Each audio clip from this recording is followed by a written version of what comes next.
Hey guys, welcome back to my channel. तो friends, आज हम जा रहे हैं वैष्णो देवी टेम्पल। बहुत टाइम से हमारा मन था लेकिन हमारा जाना हो नहीं पा रहा था। तो अब माता रानी का बुलावा आ गया है और हम सब घर से रेडी होकर निकल चुके हैं। साथ में मम्मी पापा भी हैं। तो फ्रेंड्स, ये देखिए हम जा रहे हैं सबसे पहले एयरपोर्ट, क्योंकि एयरपोर्ट से ही हम लोग बाई प्लेन से जम्मू जाएंगे और वहीं से फिर हम कटरा के लिए रवाना होंगे। तो फ्रेंड्स, हम एयरपोर्ट पहुँच चुके हैं और यहाँ पर टिकट को चेक करते हुए हम अपने अपने बोर्डिंग पास बनवा लेंगे और उसके बाद हम प्लेन में बैठेंगे।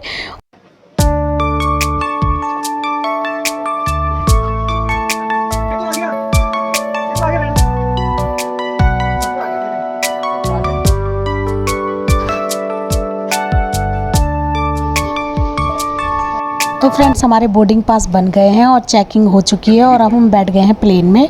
तो प्लेन में सब ने अपनी अपनी जगह ले ली है और मेरे बच्चों ने सब ने विंडो सीट ली है और सामने वाली सीट पे मम्मी पापा बैठे हैं। तो फ्रेंड्स, अब प्लेन टेक ऑफ करने वाला है। तो यहाँ पर मुझे थोड़ी सी घबराहट होती है। तो आप लोगों को भी प्लेन में बैठते हुए थोड़ी सी घबराहट होती है नहीं, मुझे कमेंट करके ज़रूर बताएं। तो ये देखिए फ्रेंड्स, प्लेन जो है वो टेक ऑफ करने लगा है और थोड़ा सा हमें डर लग रहा है क्योंकि काफ़ी लंबे टाइम बाद हम प्लेन में बैठ रहे हैं। आफ्टर कोविड हम अब से बाहर जाने का प्लान किया है, वो भी स्पेशली माता रानी के मंदिर के लिए।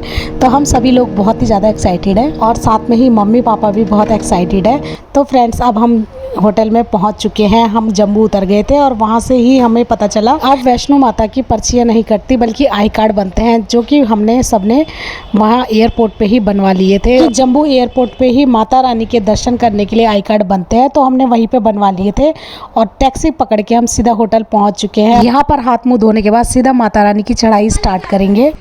कल यहाँ लोकल घूमेंगे। अच्छा, मेन जो तो फ्रेंड, जय माता दी बोलते हुए हमने चढ़ाई स्टार्ट कर दी है और अभी हस्बैंड जी कह रहे हैं कि स्टार्टिंग में अर्धकुंवारी तक बिल्कुल खड़ी चढ़ाई होती है। तो मम्मी के पैरों में थोड़ा दर्द रहता है, तो बच्चे भी हैं, तो इसलिए हस्बैंड जी कह रहे हैं कि घोड़े कर लेते हैं अर्धकुंवारी तक, उसके बाद इधर रास्ता है तो हम पैदल भी चल सकते हैं। तो फ्रेंड्स, यहाँ पर हमने कुछ घोड़े करे हैं। तो फ्रेंड्स, मेरी बेटियाँ, पापा जी और हस्बैंड जी सब पैदल ही आ रहे हैं। मैं, मेरा बेटा और मम्मी, हम सब के लिए उन्होंने घोड़े कर दिए हैं। जय माता दी बोलकर हम आगे की तरफ चल रहे हैं। देवी की चढ़ाई करते वक्त काफ़ी रौनक रहती है, बहुत दुकानें और मंदिर से रिलेटिव बहुत ज़्यादा सामान यहाँ पर मिलता है। माँ का चोला और माँ का श्रृंगार, यहाँ तक कि प्रसाद भी आप यहीं से परचेज़ भी कर सकते हैं और वैसे ऊपर भी ये सभी चीज़ें मिलती हैं। तो फ्रेंड्स, मेरा जो बेटा है वो मुझसे थोड़ा नाराज़ है क्योंकि उसको अपने पापा के साथ पैदल ही आना था, लेकिन हमने उसके लिए भी घोड़ा कर दिया। जय माता दी फ्रेंड्स। तो वो मुझसे बात ना करते हुए सीधा आगे की तरफ चला जा रहा है, पीछे मुड़कर बिल्कुल नहीं देख रहा। मम्मी को कंपनी देने के लिए मुझे भी घोड़े पर चलना पड़ा।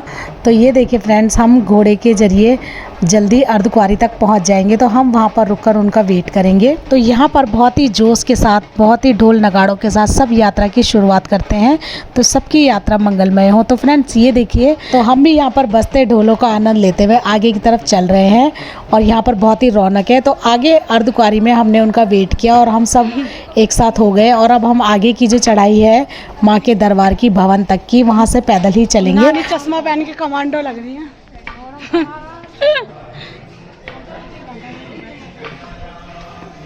अभी ऐसा उतरते वक्त दोबारा तुम्हारे लिए घोड़े कर दूंगा नीचे के। नहीं पैदल।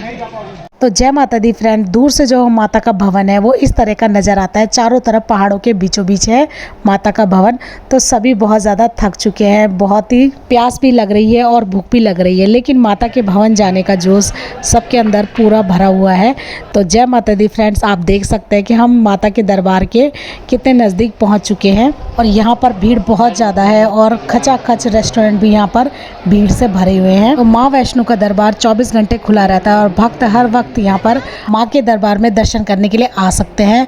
तो अब पापा जी पिट्ठू से कुछ बात कर रहे हैं कि सामान को कलेक्ट करने के लिए नीचे की तरफ जाना पड़ेगा, क्योंकि अब सामान जो है वो काफ़ी नीचे जाकर स्टोर होता है और वहाँ पर ही हमें सामान रखने का कूपन भी मिलता है। तो सामान तो हम ज़्यादा नहीं लाए थे, बस हम लोगों के जितने भी मोबाइल हैं और पर्स वगैरह, लेदर का सामान यहाँ अलाउड नहीं है। सभी को हम एक बैग में डालने के बाद नीचे की तरफ जमा करने के लिए जाएंगे। तो हस्बैंड जी कह रहे हैं कि तुम लोग लाइन पे लगो, तब तक मैं सारा इस सामान को एक बैग के अंदर डालने के बाद नीचे जमा करके आ जाता हूँ।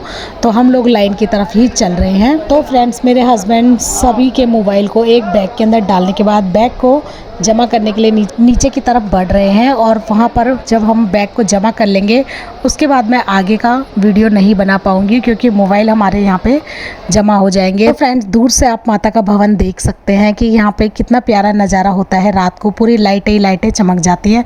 तो हम लोगों ने माता के दर्शन कर लिए हैं और अब हम वापसी की तरफ बढ़ रहे हैं। हाँ हाँ, पता नहीं लिखा था इवेंट मैनेजमेंट सर्विस ऐसे कुछ। ये तो इधर देख। तो फ्रेंड, जय माता दी। हमने बहुत अच्छे से दर्शन किए और बहुत ज़्यादा रश भी नहीं था इस टाइम। हम अगस्त के महीने 2023 में यहाँ आए थे और ये वीडियो मेरा बहुत टाइम से क्लिप पड़ा था और मैं बना ही नहीं पा रही थी, तो अब मैंने इसका वीडियो बना के अब डाला है। तो ये देखिए फ्रेंड्स, सभी बहुत ज़्यादा थक चुके हैं और अब जय माता दी बोलते हुए हम नीचे की तरफ चल रहे हैं। तो फ्रेंड्स, हम भैरव मंदिर के दर्शन नहीं कर पाए क्योंकि रात भी बहुत हो गई थी, बहुत ज़्यादा थक भी चुके थे। तो अगर किसी कारण अगर आप भैरव मंदिर के दर्शन ना कर पाओ तो आप कौल कंडोली के दर्शन कर सकते हैं। यहाँ के दर्शन करने पर भी आपकी यात्रा पूर्ण मानी जाती है। तो हम नेक्स्ट डे नहा धो के कौल कंडोली के लिए निकल गए थे। यहाँ पर हमने प्रसाद चढ़ाया और यहाँ पर बहुत शांति है, बहुत कम लोग यहाँ पर आते हैं। अगर आप भैरव मंदिर के दर्शन ना कर पाओ तो आप कौल कंडोली जरूर आए। यहाँ पर माता वैष्णो ने 5 वर्ष की आयु में दर्शन दिए थे। तो माता यहीं से कौल कंडोली से होते हुए त्रिकुट पर्वत के लिए गई थी, तो इसीलिए इस मंदिर की बहुत ज़्यादा मान्यता है। तो यहाँ पर चुनरी बांधना और झूले बांधने की बहुत ज़्यादा मान्यता है क्योंकि अपनी मनोकामना को पूर्ण करने के लिए सभी यहाँ पर झूले जरूर बांधते हैं। तो फ्रेंड्स, ये देखिए, और यहाँ पर माता का रानी का झूला भी है इस पेड़ पे टंगा हुआ, तो इस पर झूलना बहुत ही शुभ माना जाता है। तो हमने एक एक करके सबने यहाँ पर झूले का आनंद लिया। तो फ्रेंड्स, सबको झुलाने के बाद अब सब मुझे झुला रहे हैं, यानी कि सबसे पहले मेरा बेटा मुझे झुलाने के लिए आया और बाद में मेरी मम्मी मुझे झुलाने के लिए आ गई। तो सबने एक एक करके यहाँ पर झूले का आनंद लिया। पहले मैंने, मेरे बच्चों ने, मम्मी ने, और अब लास्ट में मेरी बेटी भी बैठ गई है। तो अब ये भी झूला झूलेगी, उसके बाद हम आगे की तरफ चलेंगे। तो फ्रेंड्स, ये था हमारा छोटा सा ट्रिप जहाँ पर हमने माता रानी के दर्शन किए और बहुत ही आनंद आया। आफ्टर कोविड हम बहुत दिनों बाद अब घर से बाहर निकले और इन्जॉय किया और माता रानी के दर्शन भी हो गए। तो ये देखिए फ्रेंड्स, ये दोनों बेटियां मेरी झूले में बैठ गई हैं। कौल कंडोली से दर्शन करने के बाद खाना वाना हमने खा लिया और उसके बाद हम सीधा आए जम्मू एयरपोर्ट और फिर से हम अपनी फ़्लाइट में बैठ गए और अब घर वापसी की तरफ, दिल्ली की तरफ हम लोग जा रहे हैं। तो अब हम जम्मू एयरपोर्ट फ़्लाइट से बैठने के बाद सीधा जाएंगे दिल्ली एयरपोर्ट और उसके बाद हम अपने घर जाएंगे। तो सभी अब फ्लाइट में बैठ चुके हैं। अब हमारा प्लेन रेडी है टेक ऑफ करने के लिए और सभी फिर से थोड़े से एक्साइटेड है क्योंकि फ्रेंड, जब प्लेन टेक ऑफ करता है तो तब थोड़े से सब लोग डरते हैं, लेकिन लैंडिंग के टाइम ऐसा बिल्कुल नहीं होता। आपके साथ ऐसा होता है या नहीं, मुझे कमेंट करके ज़रूर बताएं। आई होप ये छोटा सा व्लॉग आपको ज़रूर पसंद आया होगा। वीडियो थोड़ा सा भी आपको पसंद आया हो तो प्लीज़ वीडियो को लाइक, शेयर और सब्सक्राइब करना बिल्कुल ना भूलें। दिल्ली एयरपोर्ट पे उतरने के बाद हमने यहाँ पर कुछ पिक्स ली हैं, तो वो भी मैं आपके साथ शेयर कर रही हूँ। आई होप माँ वैष्णो देवी के दर्शन की ये छोटी सी वीडियो आपको ज़रूर पसंद आई होगी।